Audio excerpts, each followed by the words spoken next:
Welcome back to the channel. Tonight we're going to be working on this S185 Bobcat. You've seen several videos that I've posted on that. We're going to be working on the hydraulic cylinders. So we've got one of the lift cylinders back there right over my head that needs to be replaced. It's leaking. So we'll pull one of those off, go through that process and rebuild it, put new seals and everything in it, and then we'll stick it back in. So if that's something you're interested in seeing, stick around because it's coming up. All right, so first things first, I've already done this obviously. I've got my loader lifted up here and I've got my cylinder lock in place. And over here on the opposite side of where I'm working, I've got that locked in. And then I've also got my overhead crane in place as well. I'm gonna be hooking that up to the front attachment portion. And the reason for that is when I go to pull this cylinder out, I need a little bit more clearance right up here at the top in order to get the cylinder to actually lift out of the tube. So in order to do that, there's about 4 or 5 more inches of vertical travel that the lift arms will go. So that's what I need in order to get that rest of that cylinder out, the rest of the rod out. So I'm going to hook up my overhead crane and then we'll lift up, get that extra lift out of the arms, and then we'll be able to pull that thing out. So I done this last night, got it set up here. The pressure's already been relieved from the cylinder. That's step one. You want to just kind of crack open this line right here and just pull the pressure off of it, and that's going to allow me to get in there and not worry about anything being under pressure. And then basically what we're going to do is get our Spaner wrench and we're going to start to unscrew the flange right here. We'll pull out our pin. Then once everything's loose, according to a Bobcat mechanic, we're gonna have enough room to actually lift the top part of that rod out of there. So, shouldn't be too awfully bad. We'll get started. Okay, so I've got the pin out. I forgot to mention there is a bolt that comes down through here and I'd already taken that out, and that's what holds your pin in place. But I've got it out of the way now. I'm actually gonna try to slide this whole rod forward and see if I can get it up into this cavity to get clearance prior to lifting it up with my crane.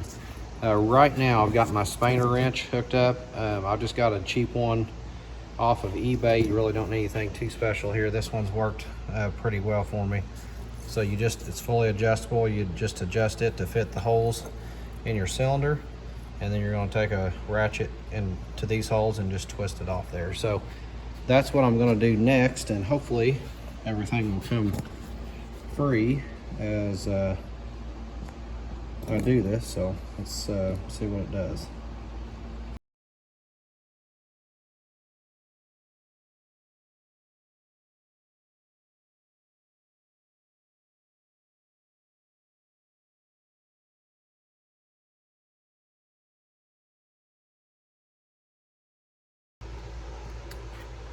All right, so as you saw there on the time lapse portion, I've got the cylinder broke apart now.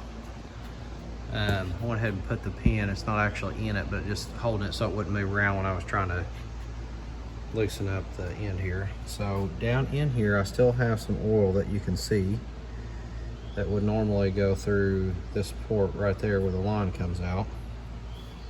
So when I go to pull this out of here, I'm going to have all that extra oil coming up. So I will get some paper towel and I'm just going to capture that because I don't want it to be all over the side of the machine on the floor. So I'll be getting kind of prepped up for that. But right now, we're just going to go ahead and tilt it forward, get the rest of that oil out, and then I'll go ahead and pull that cylinder out, and then we'll get some new seals in it. All right, so it took me a bit to figure out exactly how to get the pressure even to pull that rod out of the cylinder. And what I found is a bar through the hole, which you could use your pin, and then I just took a ratchet strap, as you can see, and kind of wrapped it around the arm up there, and it's actually working. So it's going to continue tight, and that's going to pull it up. I'm going to have to clean out some of the fluid. All right, lay my ratchet here.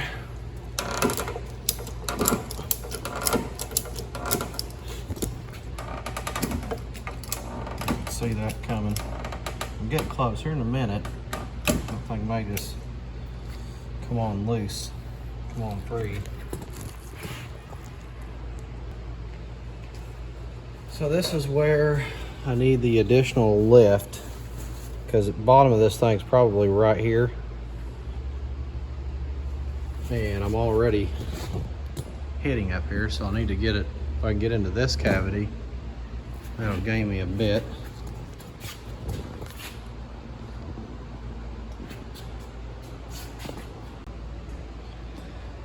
Okay, so I figured out how to do it, and here's what you'll need to do. Take you a floor jack or something and block up the back side of the machine where it cannot rock backwards. And this is where you've got to have an overhead crane. I've got my overhead crane connected up there. And basically whenever I try to lift up here, before I blocked up the rear of the machine, it just wanted to tip the machine backwards. It wasn't actually wanting to pull the left cylinder that's still connected out of the tube. What this is able to do now when I lift up is it pins itself against the jack, and then it allows the crane to actually lift the cylinder out, if that makes sense. So I just hit that button and watch your cylinder down there. See it coming out? So it's going to pull it on out because I've got it pinned up here, locked up there. If it was in this position, I would not have enough to get it to come out of the board here. So I'm just going to clean up the rest of the fluid that's coming out of here. Still looks like there's a fair amount.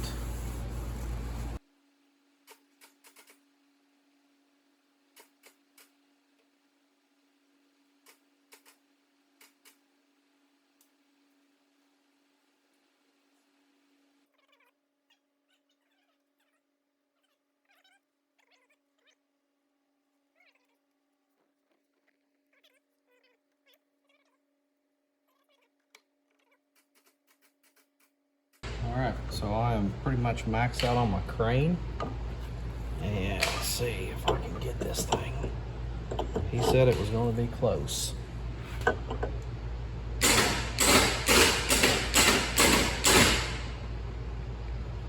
I am maxed out for sure now on my crane as far as height goes. I'm going to go ahead and pull my pin out here at the top that I was using to pull with. I can get it out of there. Alright, so I got my pin out of the way. There we go. Fit right up in that cavity. And there we got it. So I'll be ready to take this nut off the end here and rebuild this thing. So let's head over to the bench. All right, so a couple of things I wanted to just knock home here if you're going to be rebuilding one of these cylinders that you'll need to know. One, you got to have that overhead crane in order to get extra lift out of it, to have enough clearance to get the entire rod and the whole assembly out of the tube. On the opposite side of what you're working on, obviously you're going to have your lock on here, and you can see how much extra I pulled the lift arms up with the overhead crane. So probably about 4 inches there, 3.5, 4 inches. Once you're unpinned here and you have that in this cavity, you'll have to stick it right up in that gap in order for the rod to get out of the bore. So just give you a kind of insight on that.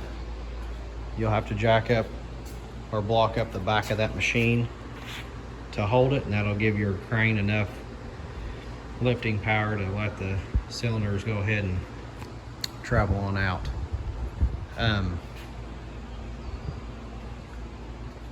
Trying to think, that's probably about it. I did go ahead and clean down in that cavity. It was kind of a good spot to capture debris as you're working, so I cleaned that out. And Let's look down in this bore here and see. We've got some fluid down in there. We'll go ahead and make sure that we're good and clean on that before we reassemble. And that's really about it. Just set up a little ratchet strap there and looped it in behind my hydraulic lines that are heading towards the bucket cylinders, and then put a pin through it and then just tighten it up and let it pull it out of there. So that's about all there is to it. I guess at this point, as I mentioned earlier, we're over here on the bench. I'm gonna need to take this nut off, and that'll allow me to get everything off that I need to rebuild. And I'll clean everything up good. In order to do that, I'm gonna put that rod inside my vise right here. All right, so I got the rod connected up here into the vise, and I've got some protection there to make sure that I don't damage it. And then I've got a 4x4 down to the floor, and I've got protection on that. And I've got an 1 5/8" 3/4 drive socket, and that's what I'm going to do to try to break this nut loose here on the end. Yeah, we'll have to move. Go up one more.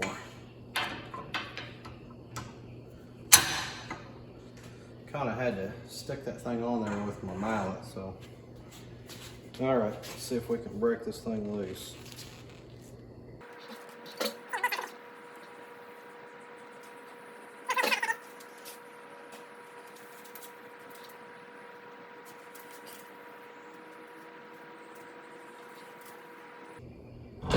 There it went.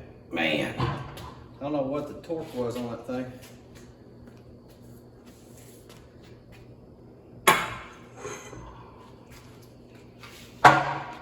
But it was a bunch.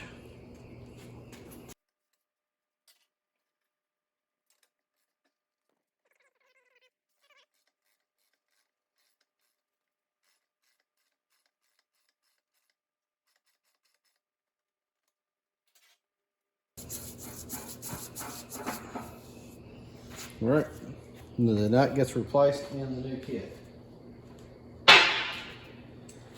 All right, just gonna lift this up to get clearance. We need to slide everything off of there.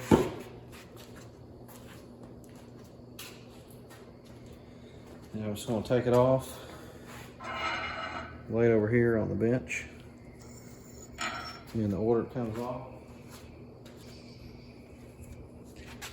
Right here is the seal that I'm having leakage out of, and there's an inner seal as well. So I'll be replacing, of course, all of those and these O-rings. Got my new seal kit right here. I think this came from All Skid Steers or allskidsteerparts.com.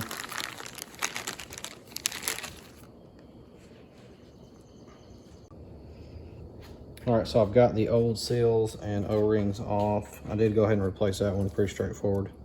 Next, I'm gonna take off this O-ring right here, and then this little orange piece. I'm not sure what the technical term of that is, but we're gonna slide it off of there. And then the blue, we'll put in place of that.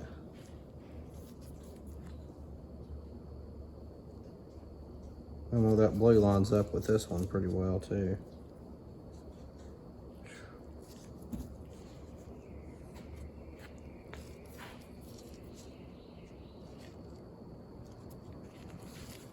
I'll put this red one on here.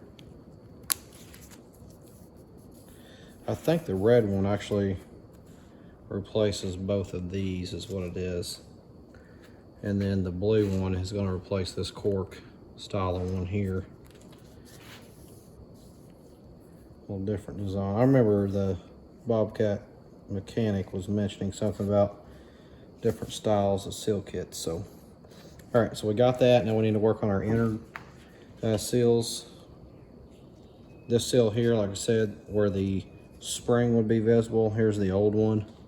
See where the spring was? It's facing the oil, so it's going to be facing down in there. And I got this little tool. Never used it before, but we're going to use it now.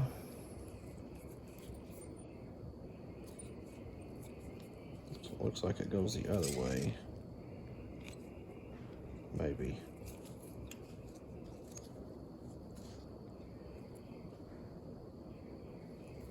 Just flip that seal over like that. Put her down in there. And then it'll just drop in place. I've done that without that tool before, and it's not as hard as it looks.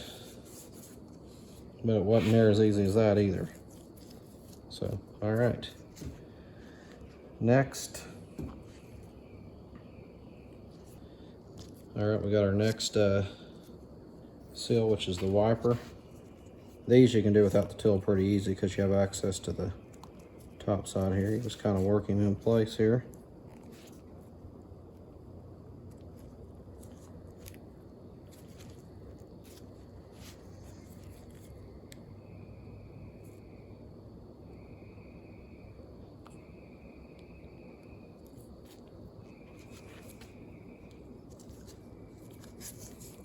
All right, so that's pretty much it there. Looks pretty good. So I'm just going to hold it in one place and then run my screwdriver around here and try to slide it over to one side.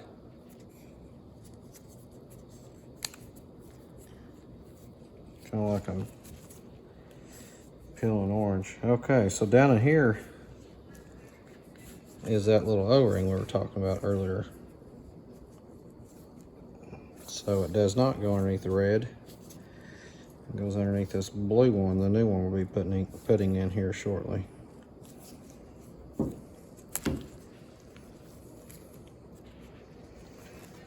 You can see it right down in there. Right there. Better do that away from it, end up getting poked. Just like that. All right, so we got both of those out. There was that new O-ring right there. So we'll go ahead and slide the new O-ring in there. And then we'll get the blue. We'll go ahead and fit that one on there. That last one, man, it was tight. So I'm gonna go ahead and start it. Hopefully that'll be enough to let it slide around the edge here. I'm not sure.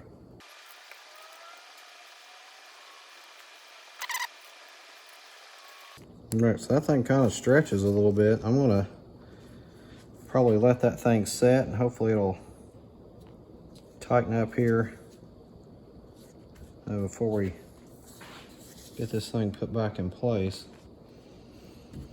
Okay, so that's pretty much the seals for that, so we can slide it back on the rod over here. The rod looks to be in fine shape. There's nothing that's pitted on it. Good and clean. I'm gonna go ahead and put some lube on this so that we can get things to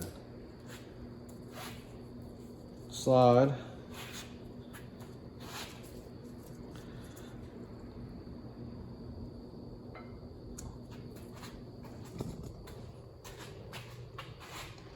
I'm just going to work that thing on there. There's a bevel here on the end of the rod. I'm just going to work around it. Tap it.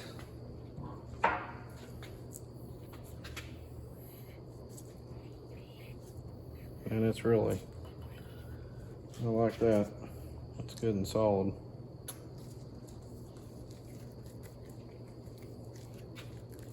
Good and sealed up. All right, next is our spacer. Or our stop.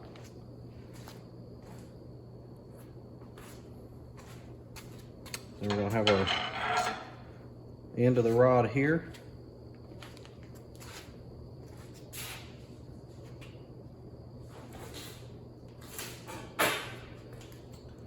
We're gonna have the new nut.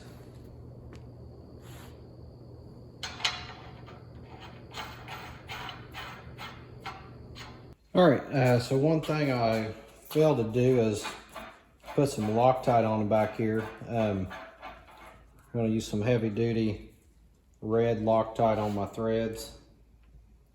And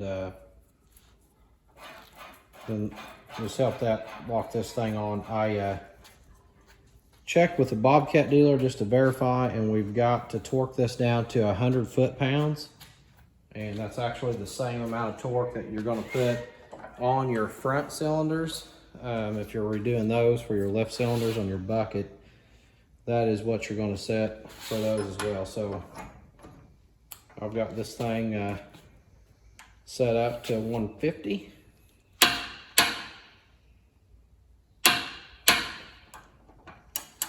Sorry, not 150, 100.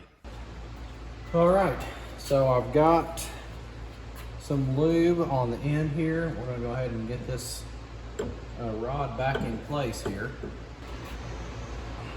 There we go.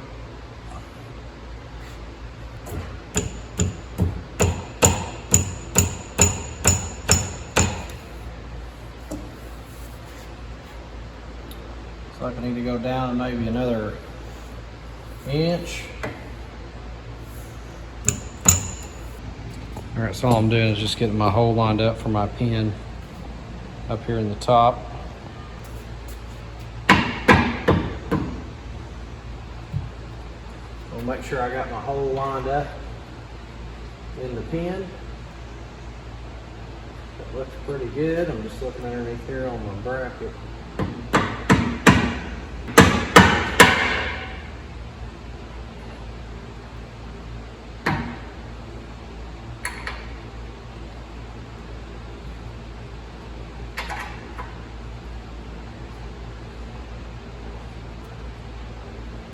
All right, we're just gonna slide our top part back down here.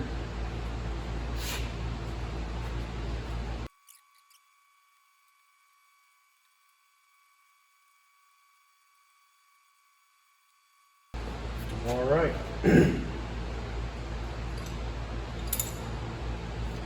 That is it. Now, last thing, I don't want to forget to do it, and that is tighten down my hose, my supply line right here. That's a 3/4 inch line, and again, I just loosened that up to make sure I didn't have any pressure. I wanted to bleed any pressure off that I might have. I did let this thing set overnight as well before I cracked into that cylinder, so.